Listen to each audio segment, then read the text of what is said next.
Ventilator ઉપર નહીં બચે માણસ. મને લાગ્યું કે કઈ હવે નહીં રહ્યું એનું.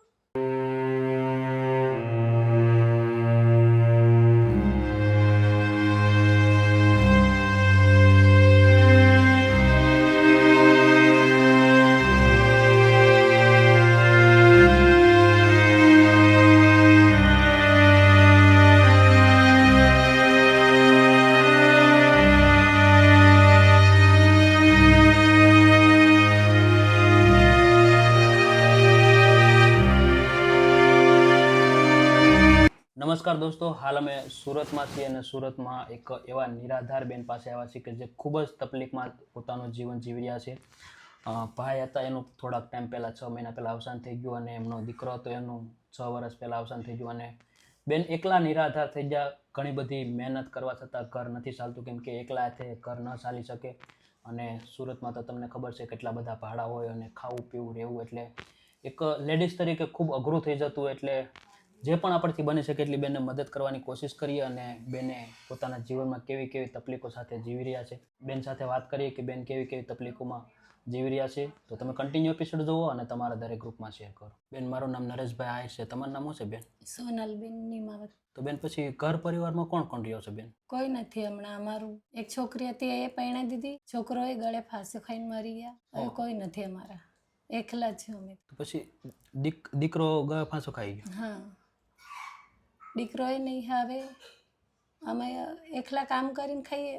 માણસો કેવા હવે તોય અમે કામ કરીને ખાઈએ, રસોડામાં જઈએ, વાસણ ઘસવાનું કામ કરીએ, બધું કરીએ. અમે જો કામ મળે એ કરીએ. અમે અમારા મહારાજ હતા ત્યારે કોઈ દિવસ અમે કામ નહીં કર્યું અને એ નહીં રહ્યા ને હવે તો અમને બધું યાદ આવે છે કે હું કરેલું ને.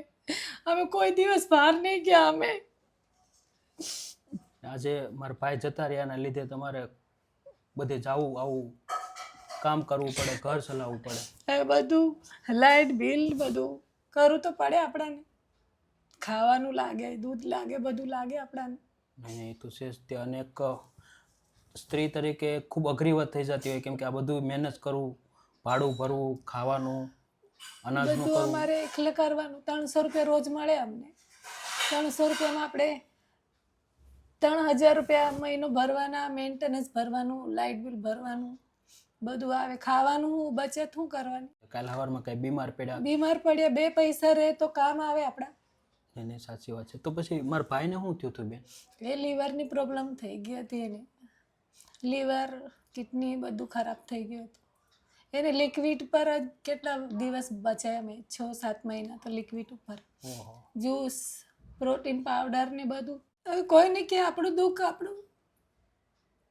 એટલે તમે તમારી 100% મહેનત કરી, 100% સેવા કરી, પણ કે ને કે ભગવાનના ઘરનું હોય ને આમાં તો કોઈનું કઈ. એ કે મને સોના મને બચાવી લે. હવે મારા હાથમાં થોડી એને બચાવવાનું. એને નવડાવવા લઈ જાય, એને સાફ કરવું, બધું કરીએ તો મને કે મારા માથા પરથી હાથ ફેરાવ. એમ કે સોના આજે તું ના રહેતી તો મને કોઈ ના જોતા. એમ કે તો આપણાથી જેટલું થયું એટલું કર્યું ખરું. તો ભગવાન એને બચાવી લેતા ને તો હું ભીખ માંગીને ખાતી ચાલે, પણ એને બચાવી લેવું જોઈએ. હવે એ નહીં રહ્યા તો મારા તો હાલ ને બે હાલ બધા. અને દીકરો પણ નથી, નકર પણ એના આધારે આપણે જીવન કાઢી નાખીએ. દીકરો રહે તો કઈ ના આવે, દીકરો એ નહીં તો પછી કોને સહારે રહીએ આપણે. તો પછી દીકરાને શું થયું હતું બેન? એનું કઈ ખબર જ નહીં પડી કે કેવી રીતના થઈ ગયું. એને કેટલો ટાઈમ થયો ભાઈને, દીકરા? એને 6-7 મહિના 6-7 વર્ષ થઈ ગયા. એને 6-7 વર્ષ થઈ ગયા. તે મારા ભાઈ હતા? હા, ત્યારે. આ તો અમારા હવે 5 મહિના થયા, 6 મહિના એ હતા એટલે અમને કઈ ટેન્શન નહીં હતું. હવે ભાઈના ઘરે જાય, ભાઈએ નહીં બોલાવતા અમને, કઈ નહીં. મમ્મી પપ્પા અમારા ગરીબ છે. મારા મમ્મી પપ્પા મહારાષ્ટ્રમાં રહીએ. હવે મારે કોઈ નહીં એટલે મારે કામ મળે તો કામ પર જવાનું, નહીં તો કઈ ના ઘરે ભેવાનું. રસોડાનું કામ કઈ રોજ નહીં મળતું આપણાને. હા, એ તો છે કેન્ટ્રીસનું. 4 દાડા કામ કરે તો 8 દાડા ભેન ખાવાનું. એ પૈસા તો લાવવાનું, ખાવાનું. એટલે ઘરનું ભાડું ભરવું, લાઇટ બિલ છે, મેન્ટેનન્સ છે. અને અહીંયા તો તમે કામ કરો કે ન કરો, મહિનો થાય એટલું ભાડું ચડી જવાનું છે બેન. બેન, તો પછી બીજું તમારો કોઈ પરિવારમાં નથી? સાસુ સસરા, દેરિયા જેઠિયા? ના, કોઈ નહીં. જે હાવ એકલા થઈ ગયા. અમારું દુઃખ કોને કહેવા જવાનું? રાતે આપણે હોય તો આપણને કંઈ થઈ જાય, કદી બીમાર થઈ જાય, કોને કહેવા જવાનું આપણે? નહીં, નહીં, સાચી વાત છે બેન. કેમ કે એકલા હોય એટલે પછી આપણે જઈને કોની પાસે જઈએ? સમજી શકું બેન. એ આપણાને બીક લાગે, કોઈને બોલાવે તો બી સારું નહીં લાગતું. આજકાલ જમાનો સારો નહીં, ભાઈને બોલાવે તો દુનિયા ગલત સમજે, ભાભીને કોઈને બોલાવે તો હું સમજે. એટલે હું કંઈ ના રહીએ આપણે એકલા. 2-3 દિવસનું રસોડો હોય તો અમે જતા રહીએ બહાર. વાસણ ઘસતા કોઈ દિવસ અમે એવું કામ નહીં કર્યું હતું. અમારા મહારાજના રાજમાં કોઈ દિવસ કામ નહીં કર્યું અમે. ને આજે ડાયરેક્ટ આગ ફાટી પડ્યો. અને હવે આપણાને બધું વાસણ, લોકોમાં સારું નહીં લાગતું વાસણ ઉટકાવાનું, આપણાને બધું કોઈ દિવસ આપણે કર્યું જ ન હોય, કર્યું વરે નહીં પ્રસંગે ને એટલે આપણે. થોડુંક એમ લાગે કે શરમ તો આવે, પણ હવે શરમ કરીએ તો ભૂખા મરી જાવ. એને એના સાચી કરતા વાત કામ કરીએ આપણે. છે. એને ખૂબ મોટી વાત કે બેન કે તમે હિંમત રાખી અને તમારું આગળનું જીવન છે એ સારી રીતે જીવવાની કોશિશ કરો છો. હવે હું એને એરિયા તો આપણે એવું કરીએ, હવે કામ ધંધો તો કરવું જ પડે આપણે. નહીં, નહીં, સાચી વાત છે. તો પછી મારા ભાઈ શું કામ કરતા બેન? એ ટાઇલ્સની કંપનીમાં કરતા હતા કડી બાજુ. એ શેઠે પૈસા આપ્યા અમને, પણ દવાખાનામાં બધું ખર્ચો થયું. પહેલાં ખાસગી દવાખાનામાં નાખ્યા, ડાયમંડ હોસ્પિટલ ને મોંઘું હોય દવાખાના. મકાન ને બધું અમારું દવાખાનામાં જ બધું પૂરું થઈ ગયું અમારું. ઓહો, એટલે મકાન હતું એ પણ મારા ભાઈની વાહે દવાખાનામાં જતો રહ્યો. અમારા અંતિમ સંસ્કાર બી તો અમારા દિયર ને બધા આવ્યા પછી એ લોકોએ બધું કર્યું. એટલે અંતિમ સંસ્કાર કરવાના પણ પૈસા નથી. નહીં હતા. પછી અમારા દિયરને કીધું મેં ફોન કરીને કે ભાઈ તમે આવો અને આ એવું થઈ ગયું, તમે નીકળી જાઓ. એ વેન્ટિલેટર ઉપર મૂક્યું ને એટલે મને ખબર પડી ગઈ કે વેન્ટિલેટર ઉપર નહીં બચે માણસ. 2 દિવસ રાખી વેન્ટિલેટર ઉપર. એટલે મને એટલે આપણે જોયું હોય એટલા દિવસ દવાખાનામાં રહ્યા ને, એટલે વેન્ટિલેટર ઉપર મૂકે ને માણસ 1 દાડો 2 દાડા પતી જાય. સાઈન કરાયું, મેં કહ્યું નહીં કરું, મારે નહીં મૂકવાનું. એને કીધું મારે તમને અહીંયા નળી નાખશે મોઢામાં. એમ હા કરે, નાખે એમ કે મારે જીવાનું છે, પણ કઈ જીવાય નહીં એને. એને કીધું પછી અહીંયા નળી નાખશે, તને ખવાય નહીં. તો એમ ઈશારો કરે મને આંખોથી, કેમ કે હા એમ. પણ ના, કેમ કે એ બહુ બીતા હતા બહુ. મને એમ મારતો, મને મારી એને પહેલી વાર એમ કે મને કેમ નળી નાખવા દે. પછી મેં બીજી વાર વેન્ટિલેટર પર તો આટલી જાડી નળી આવે એ નાખી કે મહારાજ તમારે અહીંયા જશે. ઈશારો કરે આંખથી. તો મને કે મને પાણી આપ. પછી વેન્ટિલેટર ઉપર મૂક્યું એટલે નળીથી જ બધું કરવું પડે એમને. અમારા સંબંધી આવ્યા હતા, એમને કે મને નારિયેલ પાણી મંગાવી દે. છોકરાઓને કીધું મેં કે તમે નારિયેલ પાણી લાવી દો ભાઈ. મને વાપરવા આપી ગયા હતા 4,000 રૂપિયા મને વાપરવા આપી ગયા. એને ખર્ચો કર્યો, એને દવાખાનામાં કંઈ ખાવા પીવાનું લિક્વિડ 2 કલાકમાં લિક્વિડ આપવાનું હોય એમને. એટલે બધું અમારા દિયરને પછી વેન્ટિલેટર ઉપર મૂક્યો ને એમને કીધું ભાઈ તમે નીકળી જાઓ, તમારા ભાઈનું કંઈ ભરોસો નહીં. 8 વાગે તો એકવાર તો 4 વાગે જીવ જતું રહ્યું. એને હલાઈને ડૉક્ટરને બોલાવી. મેં કહ્યું કેમ આવાજ નહીં આવતું. એને ઉઠાવ્યું, મહારાજ મહારાજ. એક આંખ ખોલીને જોયું, બસ તો કંઈ નહીં. એનો મન લાગ્યું કે કંઈ હવે નહીં રહ્યું એનું.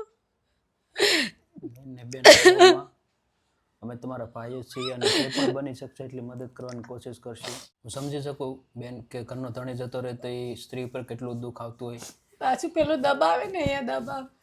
ડૉક્ટર આયા એમ દબાવે. એની છાતીમાં બહુ દુખતું હતું પહેલાં. એમ મારે ને તો એ ગાંડી મને અહીંયા નહીં મારવાનું એમ કે. ડૉક્ટરો એમ કરીને દબાવ્યો. હાર્ડ દબાવે. પાછો જીવ આવ્યું એકવાર. પછી એક જ આંખ ખોલી એને.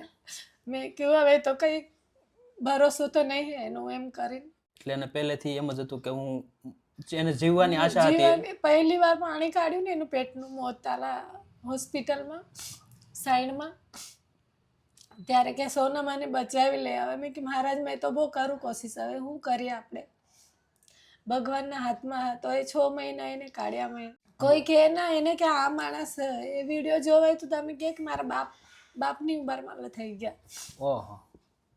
એવા હતા. નહીં નહીં, બધા કે ડોક્ટરે આ તમારા પપ્પા છે, મેં કીધું ના ભાઈ મારા ઘરવાળા છે. એવું શરીર થઈ એવું ગયું. શરીર થઈ ગયું 6 મહિનામાં. આ દારૂ બધું ખરાબ કરી દે શરીર. જેટલું બને એટલું કોઈ દારૂ નહીં પીતા ભાઈ, તમારા હાથ જોડે. જો આજે મેં દારૂ બધું મારામાં વીતેલી છે ને મારા ઉપર, એ તમારી બૈરીઓની બધી જિંદગી ખરાબ થઈ જશે. હું હિંમત વાળી છું તો એને હું એટલું કર્યું, તમારી બૈરી ના સહન કરી શકે. એમની પોતાની 2 છોકરી હોય, છોકરી એ ના કરે સાચી વાત એટલું અમે કર્યું. પણ આજ મહેરબાની કરીને તમે કોઈ દારૂ પીતા હોય તો છોડી દેજો. આ વિડીયો જોજો મારા અને તમે છોડી દેજો. હું તમને વિડીયો મોકલાવા, એ જોજો એમની હાલત કેવી થઈ ગઈ છે. મેં કે એમને બહાર કાઢી આપું, બહારના બંધ કરું અને સંડાસે ઉંચકીને લઈ જાઓ. કોઈ ઢોર જાનવર મરી જાય ને અને હળી જાય એવી વાસ આવતી હતી સંડાસની. ઓહો.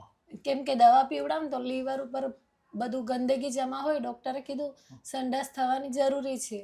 તો એને હું લઈ જાઉં ને ઉચકીને તો એટલી ખરાબ વાસ આવે ને તો કોઈ જાનવર મરી જાય તો એટલે સડી જાય ને એવી વાત છે. એવી વાસ આવે. મારી ભાણકીને મારી મમ્મીને કહું તમે બહાર જતા રહો, હું એને સાફ કરું, એને સંડાસ લઈ જાઉં, ડાયપર કાઢું ને તો હવે કરું તો શું કરીએ, આપણા સિવાય એમનું કોઈ નહીં. સાચી વાત છે. હવે એટલું કરીએ. પણ જો મારા ઉપર બીતેલી છે ને તો હું તમને કહું કે કોઈ દારૂ ના પીતા. આ દારૂ મોઢાને સારું લાગે પણ તમારી જિંદગી તો જિંદગી, બીજાની એ ખરાબ થઈ જશે. પરિવાર આખો બરબાદ થઈ આખો પરિવાર એમાં જો.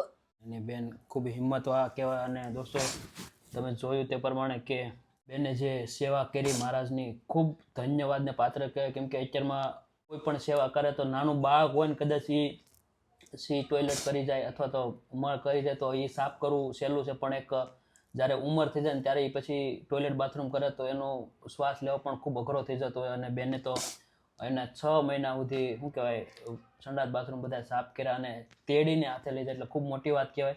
અમે વિડીયા પણ જોયા છે, હું તમને આગળ વિડીયોમાં પણ બતાવી કે બેને કઈ રીતે એમની સેવા કરી છે, એટલે ધન્યવાદને પાત્ર કહેવાય બેન. તો બેન અત્યારમાં તમારે શું તકલીફ પડે? હવે અમારે ખાવા પીવાની બધી તકલીફ થાય છે. હવે હમણાં કંઈ ના, પહેલાં રસોડાનું હતું તો ચાલો ભાઈ એક ટાઈમ ખાવાનું મળી જતું હતું, અમે ત્યાંથી લઈ આવતા હતા. પણ હવે રાશન ને બધું ભરવાનું, ઘર ભાડું, લાઇટ બિલ, એ તો જરૂરી જ છે આપણાને. સાચી વાત છે બેન. ઉપાધિ કરવામાં અમે તમારા ભાઈ જેવા છીએ અને જે પણ થઈ શકશે એટલી મદદ કરવાની કોશિશ કરી બેન, અને આપણે રાશન લઈ આવી બેન. કંઈ નહીં દોસ્તો, તો તમે કન્ટિન્યુ એપિસોડ જોવો અને તમારા દરેક ગ્રુપમાં શેર કરો.